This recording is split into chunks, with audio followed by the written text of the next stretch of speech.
र धेरैजना मैले भाइ बहिनीहरू देख्छु जसले चाहिँ कोही एउटा केटाले छोडेर गयो, कुनै एउटा ठाउँमा चाहिँ लगानी गरेको पैसा डुब्यो, अथवा कुनै एकजना साथीले चाहिँ धोका दियो, अथवा चाहिँ एक्जाममा फेल भयो, इन्ट्रान्स पास गर्न सकिएन, डक्टर बन्न सकिएन, अथवा आफूले ड्रिम जबमा एप्लाई गरेको रिजेक्ट खाइयो, अथवा धेरै कुराले गर्दाखेरि चाहिँ मान्छेले लाइफ नै तलमाथि गर्ने स्थितिसम्म पुगेको हुन्छ, त्यो फेजसम्म पुगेको हुन्छ।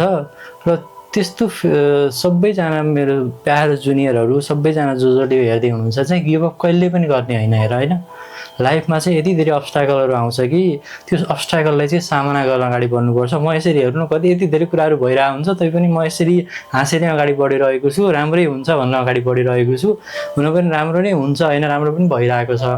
तर त्यो सबै कुराहरू सोचेर केही अर्थ पनि छैन। आफूले आफ्नो कन्ट्रोलमा जे छ त्यसलाई चाहिँ राम्रो बनाउने हो र लाइफ चाहिँ चलि नै रहन्छ, होइन।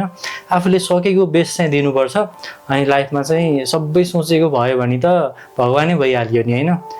कुनै कुरा कम्प्लेन गर्नको लागि अथवा कुनै एउटा ल्याकिङ पनि त हुनु पऱ्यो नि त लाइफमा। त्यही भएर त लाइफको मजा यही छ, होइन। त्यही भएर लाइफलाई फुल अन इन्जोय गर्नु होला, कुनै कुराको कम्प्लेन नगर्नु होला। तपाईलाई मनमा कुनै कुराहरू खेलिरहेको छ, तपाईलाई भन्नको लागि कुनै ठाउँ पाउनु भएको छैन भने फिल फ्री, होइन। तपाईको दाइ मान्नुस् अथवा सिनियर मान्नुस् अथवा जोसुकै मान्नुस्, होइन, मेन्टर मान्नुस्, जे माने पनि पुग्छ, होइन। तपाईले यदि हार खाँदै हुनुहुन्छ भने चाहिँ मलाई हेर्नुस्, होइन। म यसरी डटेर अगाडि बढिरहेको छु, हार खाएको छैन भने तपाईले हार खाने कुनै छुट नै छैन।